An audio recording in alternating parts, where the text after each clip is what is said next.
Senate on the impeachment of former President Trump. Let's go back to the floor. You may.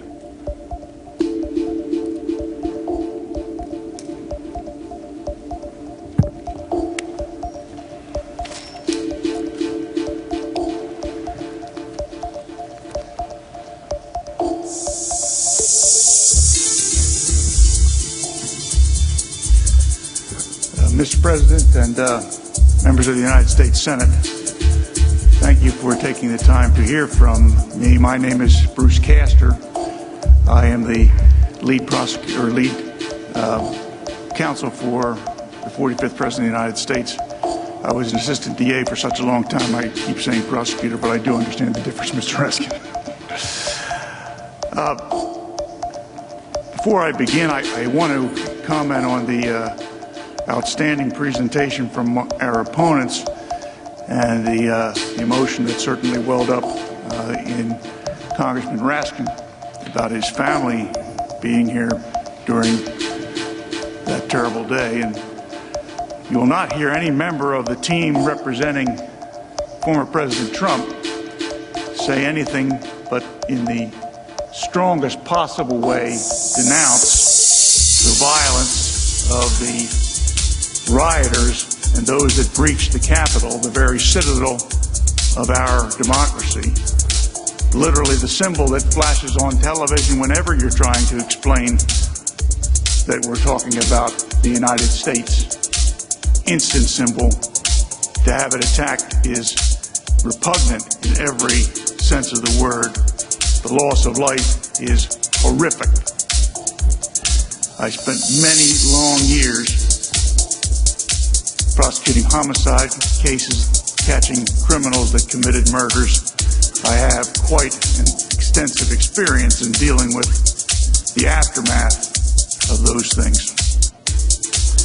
Certainly, as a FOP member and a member of many police organizations myself, we mourn the loss of the Capitol Police officer, who I understand is laying not too far away from here. And you know, many of you in this room, over your careers before they reached this summit here in the Senate, would have had times where you represented your local communities as assistant district attorneys, assistant commonwealth attorneys, assistant state attorneys. And you know this to be true, that when a horrific event occurred in your county or in your jurisdiction, if it was a state jurisdiction, you know that there was a terrible outcry, and the public immediately reacts with a desire that someone pay because something really bad happened, and that is a natural reaction of human beings. It's a natural reaction of human beings because we are generally a social people. We enjoy being around one another, even in D.C. We recognize that people all the world over, and especially Americans who share that special bond with one another, love the freedoms that this country gives us. And we all feel that if somebody is unsafe when they're walking down the street, that the next person that's unsafe could be you, your spouse, one of your children, some other person that you love and know personally. So you'll never hear anybody representing former President Trump say anything at all other than what happened on January 6th and the storming and breaching of the Capitol should be denounced in the most vigorous terms, nor that those persons responsible should be prosecuted to the fullest extent that our laws allow. And indeed, I have followed some of those cases and those prosecutions, and it seems to me that we're doing a pretty good job of identifying and prosecuting those persons who committed those offenses. And I commend the FBI and the District of Columbia Police and the other agencies for their work. It's natural to recoil. It's an immediate thing. It comes over you without your ability to stop it. The desire for retribution. Who caused this awful thing?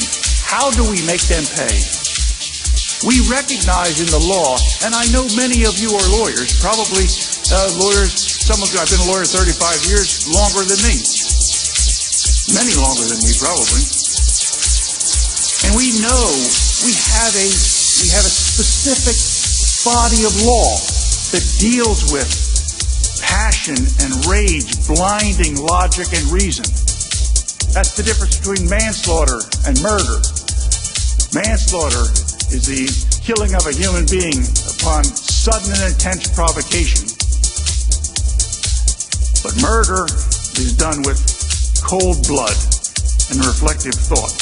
We are so understanding of the concept that people's minds can be overpowered with emotion where logic does not immediately kick in, that we have recognized examples that otherwise would be hearsay and said that no, when you're driving down the street and you look over at your wife and you say, hey, you know what, that guy's about to drive through the red light and kill that person.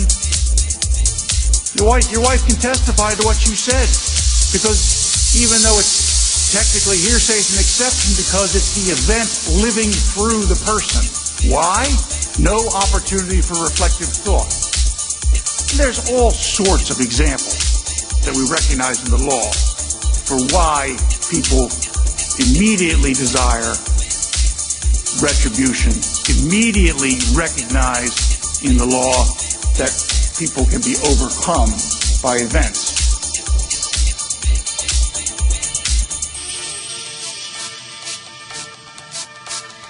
And you know,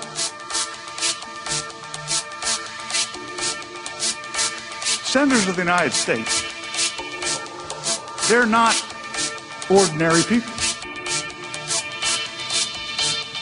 They're extraordinary people in the technical sense, extraordinary people. When I was growing up in suburban Philadelphia, my parents were big fans of Senator Everett Dirksen from Illinois. And Senator Dirksen recorded a series of lectures that my parents had on a record. And we still know what records are, right? On the thing you put the needle down on and you play it. And here's little Bruce, 8, 9, 10 years old, listening to this back in the late 60s. And I would be listening to that voice. If you ever heard Everett Dirksen's voice, it's the most commanding, gravelly voice that just oozes belief and sincerity. Must have been a phenomenal United States senator. He doesn't talk about ordinary people as we do in the law. We apply the ordinary person standard. He talks about extraordinary people. He talks about gallant men, is the name of the album. And now, of course, in the sign of the times, gallant men and women. And I would watch television, and I would watch Senator Goldwater or Senator Byrd or Senator Mansfield, Senator Dole, and I would be fascinated by these great men. And everybody's parents say this when they're growing up. You could grow up to be a United States Senator. You could do that. They're just men and women like you are. Well, then Everett Dirksen tells us that they're not.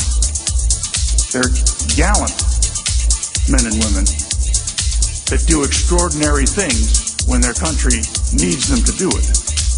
United States senators really are different. And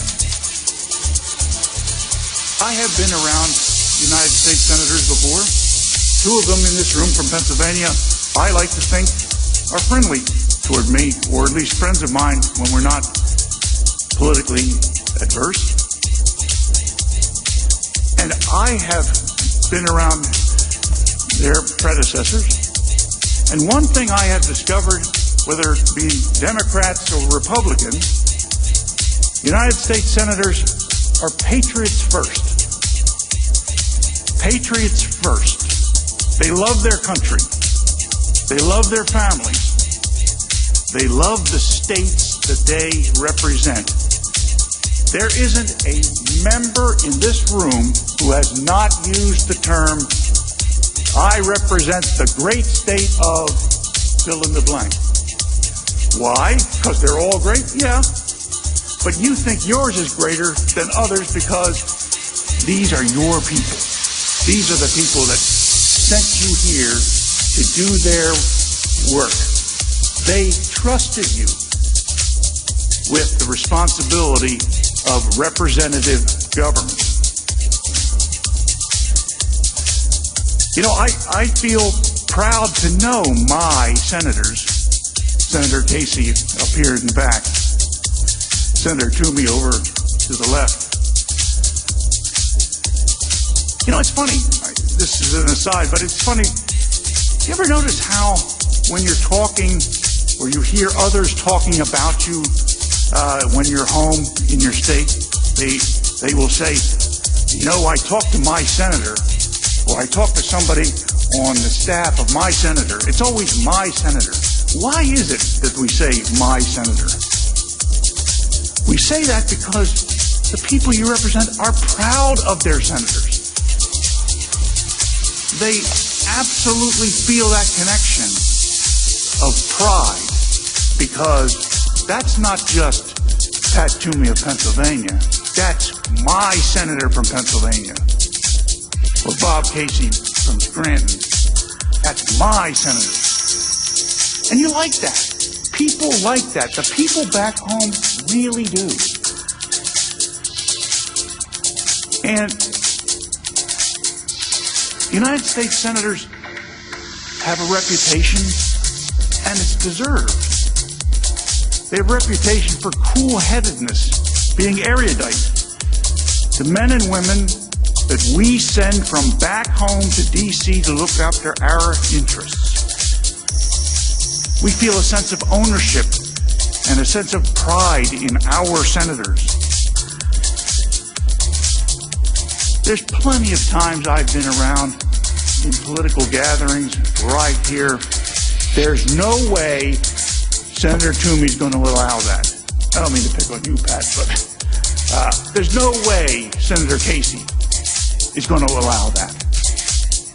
Because we feel pride, and something bad is potentially in the wind. And we expect our United States senators not reacting to popular will and not reacting to popular emotions. We expect them to do what is right, notwithstanding what is immediately and expedient that the media tells us is the topic of the day.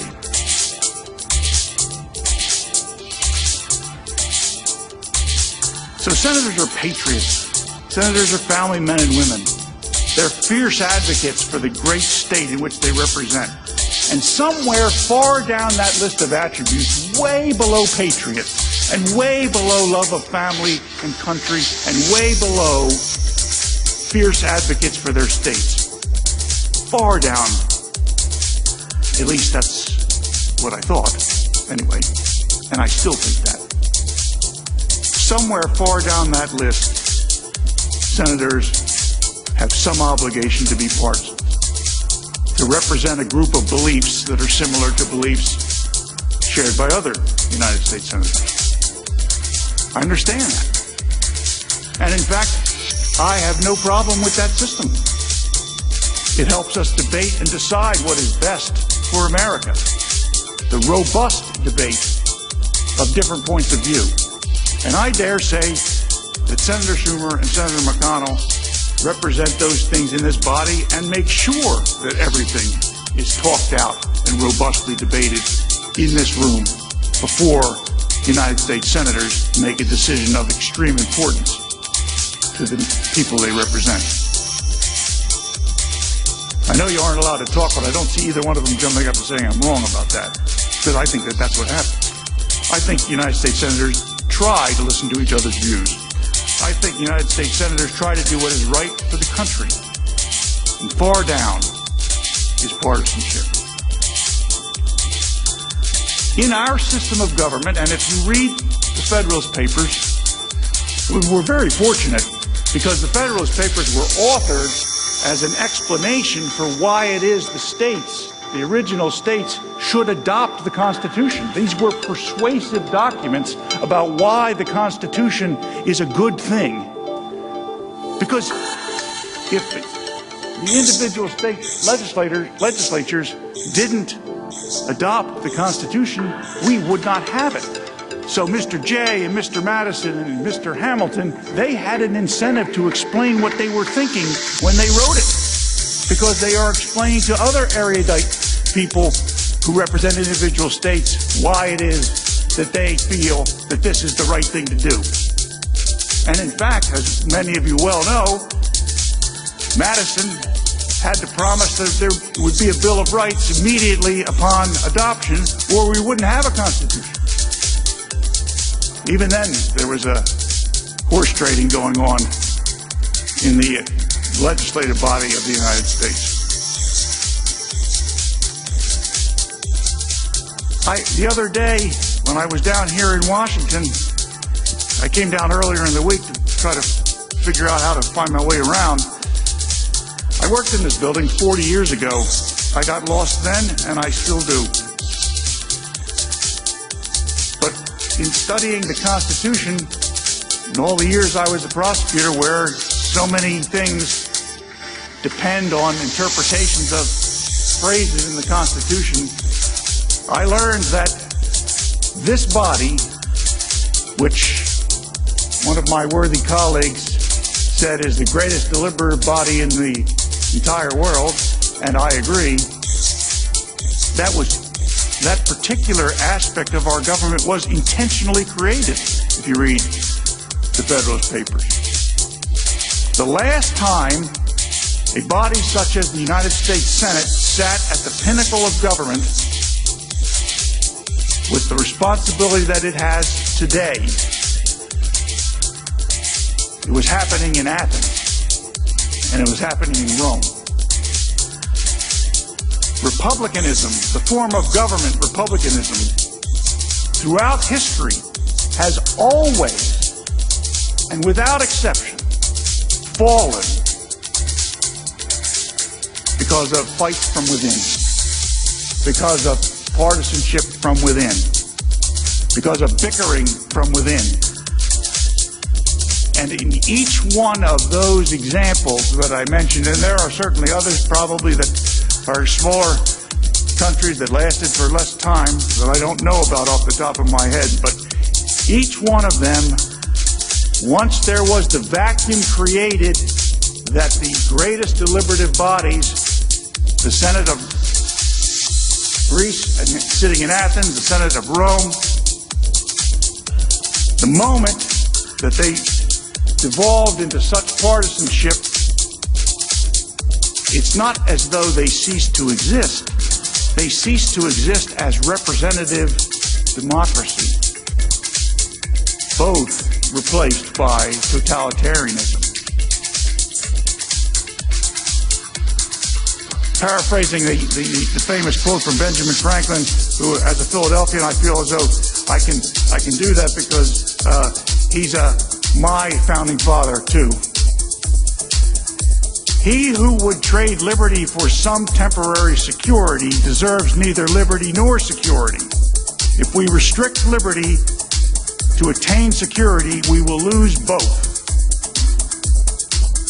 And isn't the way we have enshrined in the Constitution the concepts of liberty that we think are critical, the very concepts of liberty that drove us to separate from Great Britain? And I can't believe these fellows are quoting what happened pre-revolution as though that's somehow of value to us. We left the British system.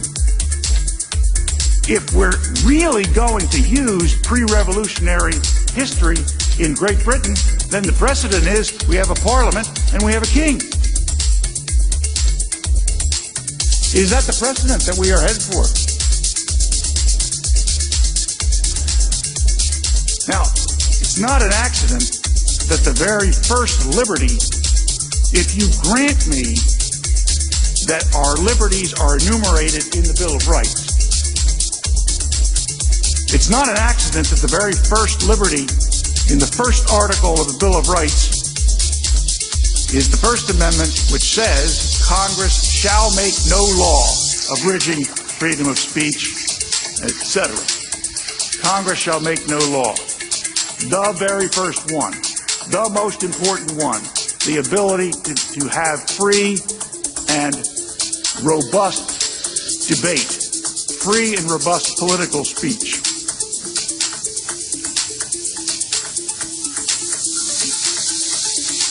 Something that Mr. Raskin and his team brought up is that it's somehow a suggestion from former President Trump's team that when various public officials were not denouncing the violence that we saw over the summer, that was somehow the former president equating that speech to his own. Not at all. Exactly backwards. I saw a headline, Representative so-and-so seeks to walk back comments about, I forget what it was, something that bothered her. I was devastated when I saw that she thought it was necessary to go on television yesterday or the day before and say she needs to walk back her comments. She should be able to comment as much as she wants. And she should be able to say exactly as she feels. And if she feels that the supporters of then President Trump are not worthy of having their ideas considered, she should be permitted to say that. And anybody who agrees should be permitted to say they agree. That's what we broke away from Great Britain in order to be able to do. To be able to say what we thought in the most robust political debate. My colleague, Mike Vanderveen, is going to give you a recitation on the First Amendment law of the United States. I commend to your attention the analysis that he's going to give you. I don't expect, and I don't believe that the former president expects anybody to walk back any of the language. If that's how they feel about the way things transpired over the last couple of years in this country, they should be allowed to say that, and I will go to court and defend them if anything happens to them as a result. If the government takes action against that state representative or that U.S. representative who wants to walk back her comments, the government takes action against her, I have no problem going into court and defending her right to say those things, even though I don't agree with them.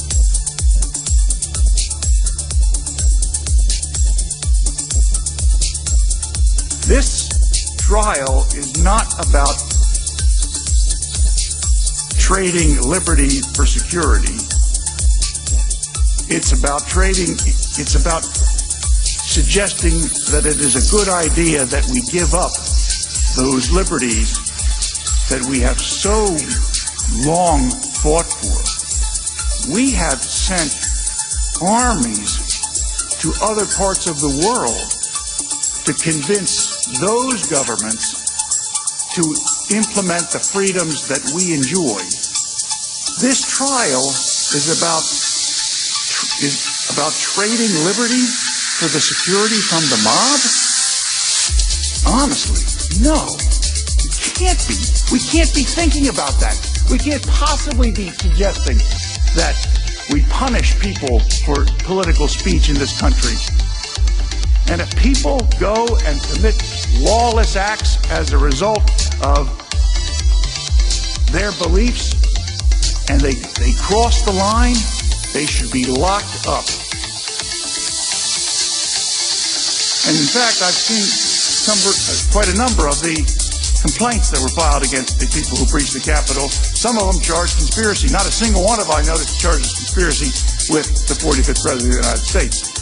Probably because prosecutors have an ethical requirement that they are not allowed to charge people with criminal offenses without probable cause. You might consider that. And if we go down the road that my very worthy adversary here, Mr. Raskin, asks you to go down, the floodgates will open. I was going to say it will, instead of floodgates, I was going to say originally it will release the whirlwind, which is a biblical reference. But I subsequently learned since I got here that that particular phrase has already been taken, so I figured I'd better change it to floodgates. But the political pendulum will shift one day. This chamber and the chamber across the way will change one day. And partisan impeachments will become commonplace. You know, until the impeachment of Bill Clinton, no one alive had ever lived through a presidential impeachment. Not unless some of you are 150 years old. Not a single person alive had lived through a presidential impeachment. Now most of us have lived through 3 of them. This is supposed to be the ultimate safety valve, the last thing that happens, the most rare treatment. And a session where this body is sitting as a court of impeachment among the most rare things it does. So the slippery slope principle will have taken hold if we continue to go forward with what is happening today and scheduled to happen later this week. And after we are long done here, and after there has been a shift in the political winds, and after there is a change in the makeup of the United States House of Representatives and maybe a change in the makeup of the United States Senate, the pressure from those folks back home, especially for members of the House, is going to be tremendous. Because remember, the founders recognized that the argument that I started with, that political pressure is driven by the need for immediate action because something under contemporary community standards really horrific happened, and the people represented by the members of the United States House of Representatives become incensed. And what do? The federal issue, you're back in suburban Philadelphia, and something happens that makes the people who live there incensed. You call your congressman, and your congressman, elected every 2 years with their pulse on the people of their district, 750,000 people, they respond. And boy, do they respond. The congressman calls you back, a staffer calls you back, you get all the information that they have on the issue. Sometimes you even get invited to submit language that would improve whatever the issue is. Well, when the pendulum swings, perhaps the next person that gets impeached and is sent here for you to consider is Eric Holder during Fast and Furious, Attorney General of the United States, or any other person that the other party considers to be a political danger to them down the road because of their avowed abilities and being articulate and having a resume that shows that they're capable. I picked Eric simply because I think he has he's had a tremendous career, and he might be somebody that some Republicans somewhere might be worried about. So maybe the next person they go after is Eric Holder. And, you know, the Republicans might regain the House in 2 years. History does tend to suggest that the party out of power in the White House does well in the midterm elections. And certainly the 2020 elections, the House gained, the House majority narrowed, and there was a gain of Republicans. So the members of the House, they have to worry about these consequences, because if they don't react to whatever the problem of the day is, somebody in that jurisdiction there, somebody is going to say, if you make me the congressman, I'll react to that. And that means that the sitting member has to worry about it, because their terms are short. And it's not just members of the House of Representatives with their short terms. I saw on television the last couple of days the honorable gentleman from Nebraska, Mr. Sass. I saw that he faced backlash back home because of a vote he made some weeks ago. The political party was complaining about the decision he made as a United States Senator. You know, it's interesting because I don't want to steal the thunder from the other lawyers, but Nebraska, you're going to hear, is quite a judicial thinking place. And just maybe Senator Sass is on to something. You'll hear about what it is that the Nebraska courts have to say about the issue that you all are deciding this week. There seem to be some pretty smart jurists in Nebraska, and I can't believe a United States Senator doesn't know that.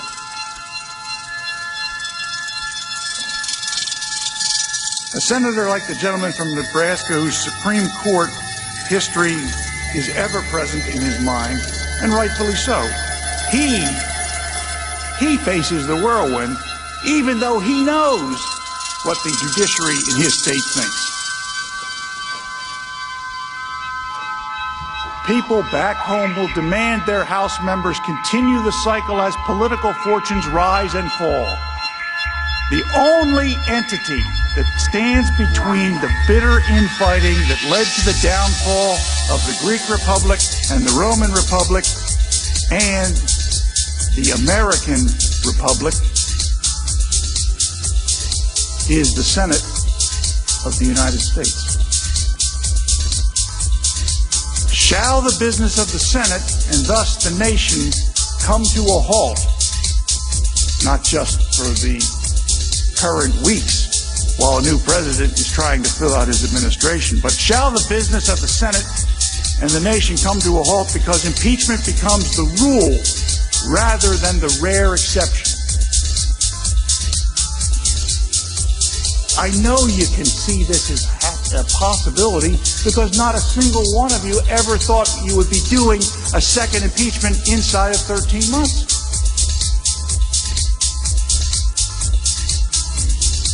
And the pressure will be enormous to respond in kind. To quote Everett Dirksen, the gallant men and women of the Senate will not allow that to happen. And this republic will endure because the top responsibility of a United States Senator and the top characteristic that you all have in common, and boy, this is a diverse group, but there isn't a single one of you who, A, doesn't consider yourself a patriot of the United States, and two, there isn't a single one of you who doesn't consider the other 99 to be patriots of the United States. And that is why this attack on the Constitution will not prevail. The document that is before you is flawed. The rule of the Senate concerning impeachment documents, Articles of Impeachment, Rule 23, says that such documents cannot be divided. You might have seen that we wrote that in the answer. It might have been a little legalistic or legalese for the newspapers to opine on very much, but there is some significance. The House managers, clever fellows that they are, they cast a broad net. They need to get 67 of you to agree they're right. And that's a good strategy. I would use the same strategy, except there is a rule that says you can't use that strategy. You see, Rule 23 says that the article of impeachment is indivisible. And the reason why that's significant is you have to agree that every single aspect of the entire document warrants impeachment because it's an all or nothing document. You can't cut out parts that you agree with warrant impeachment and parts that don't, because it's not divisible. It flat out says in the Senate rules it's not divisible. Now, previous impeachments, like President Clinton, said the president shall be found guilty of high crimes and misdemeanor for engaging in one or more of the following, and then gives a list. So all I had to do was win one. But they do that here. It has to be all or nothing. And some of these things that you are asked to consider might be close calls in your mind. But one of them is not. The argument about the 14th Amendment is absolutely ridiculous. The House managers tell you that the president should be impeached because he violated the 14th Amendment. And here's what the 14th Amendment says. No person shall be a senator or representative in Congress or elector of president and vice president or hold any office, civil or military, under the United States or any other state who, having previously taken an oath as a member of Congress or as an officer of the United States or a member of any state legislature or as an executive or judicial officer of any state to support the Constitution and shall have engaged in insurrection or rebellion against the same, or given aid or comfort to the enemies thereof. But Congress may vote by 2/3 of each house to remove such disability. Now, it doesn't take a constitutional scholar to recognize that that's written for people who fought for the Confederacy or previous military officers who were in the government in the Confederacy, and it doesn't take a constitutional scholar to require that they be convicted first in a court with due process of law. So that question can never be right until those things have happened. Now, if you agree with those arguments, and I know you all get your constitutions out and you'll read it, and if you agree with those arguments, the suggestion that the 14th Amendment applies here is ridiculous. And if you come to that conclusion, then because the managers have not separated out the any counts within the article of impeachment, the whole thing falls. I didn't write that. They are married to that.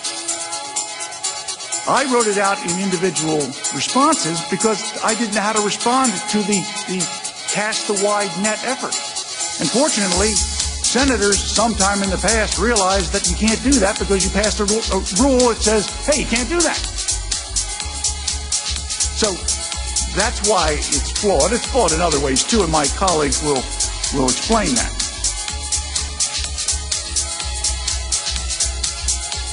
I was struck.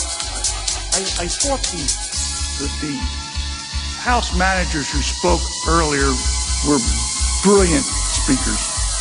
And I made some notes, and they'll hear about what I think about some of the things they said later when I'm closing the case. But I thought they were brilliant speakers, and I loved listening to them. And they're smart fellows. But why are the House managers afraid, and why is the majority of the House of Representatives afraid of the American people? I mean, let's understand why we are really here. We are really here because the majority in the House of Representatives does not want to face Donald Trump as a political rival in the future. That's the real reason we're here. And that's why they have to get over the jurisdictional hurdle, which they can't get over. But that's why they have to get over that in order to get to the part of the Constitution that allows removal. So that's nobody says it that plainly, but unfortunately I have a way of speaking that way. And the reason that I am having trouble with the argument is the American people just spoke, and they just changed administrations. So in the light most favorable to my colleagues on the other side of the aisle here, their system works. The people are smart enough, in the light most favorable to them, they're smart enough to pick a new administration if they don't like the old one. And they just did. And he's down there Pennsylvania Avenue now, probably wondering, how come none of my stuff is happening up at the Capitol?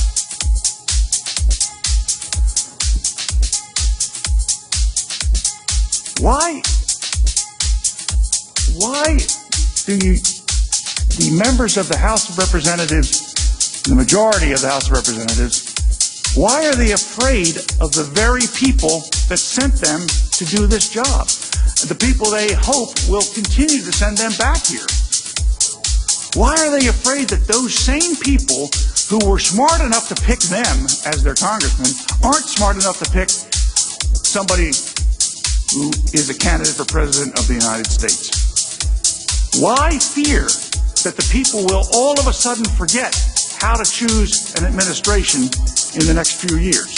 And in fact, this happens all the time when there are changes in administrations from one-term presidents to others.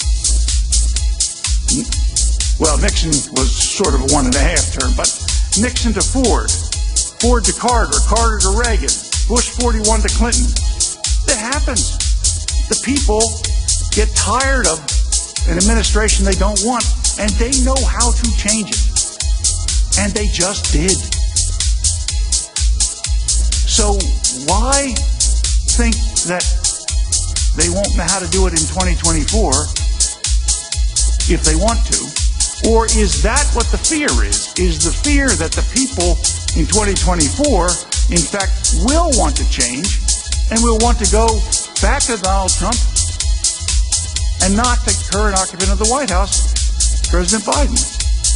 Because all these other times, the people were smart enough to do it, choose who the president should be, and all these other times, they were smart enough to choose who their members of Congress were, and by the way, choose you all as well, but they're not smart enough to know how to change the administration, especially since they just did. So it seems pretty evident to me that they do know how.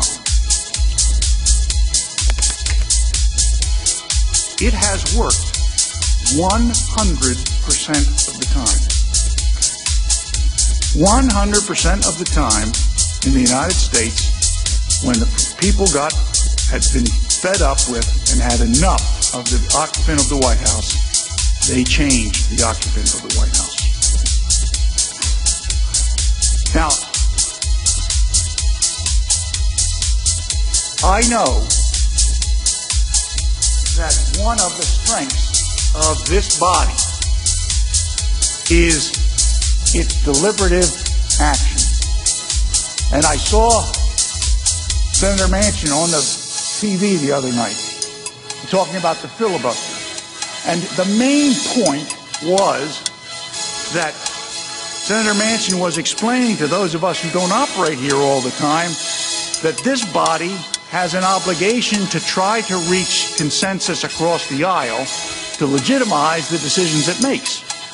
Obviously, he's capable of making his own pronouncements on it, but that's what it came across on the television. And I think that that is a good way of saying why the Senate of the United States is different than other places. You know, the Constitution is a document designed to protect the rights of the minority, not the rights of the majority. Congress shall make no law abridging all of these things. That's because those were the things that were of concern at the time. It's easy to be in favor of liberty and equality and free speech when it's popular.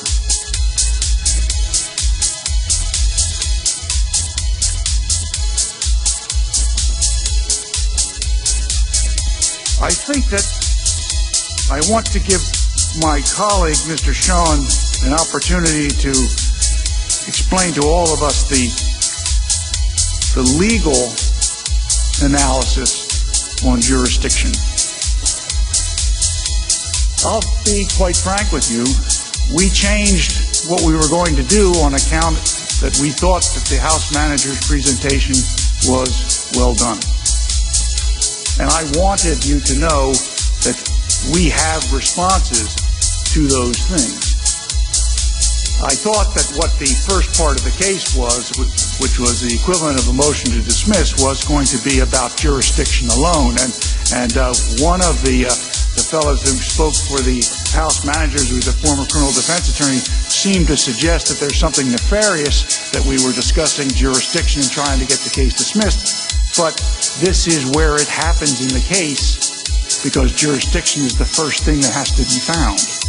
We have counter arguments to everything that they raised, and you will hear them later on in the case from Mr. Van der Veen and from myself. But on the issue of jurisdiction, the scholarly issue of jurisdiction, I'll leave you with this before I invite David to come up and give you the erudite explanation. Some of this was shown on the screen, but Article 1, Section 3 says, judgments in cases of impeachment shall not extend further than to removal from office and disqualification to hold any office of honor, trust, profit under the United States, but the party convicted shall nevertheless be liable and subject to indictment, trial, judgment, and punishment according to law. So this idea of a January amnesty is nonsense. If my colleagues on this side of the chamber actually think that President Trump committed a criminal offense, and let's understand, a high crime is a felony and a misdemeanor is a misdemeanor. The words haven't changed that much over the time. After he's out of office, you go and arrest him. So there is no opportunity where the President of the United States can run rampant in January at the end of his term and just go away scot-free. The Department of Justice does know what to do with such people. And so far, I haven't seen any activity in that direction. And not only that, the people who stormed this building and breached it were not accused of conspiring with the President. But the section I read, judgment, in other words, the bad thing that can happen, the judgment, in cases of impeachment, i.e. what we are doing, shall not extend further than removal from office. What is so hard about that? Which of those words are unclear? Shall not extend further than removal from office. President Trump no longer is in office. The object of the Constitution has been achieved. He was removed by the voters. Mr. Schoen, are you ready? Now that I've taken all of his time,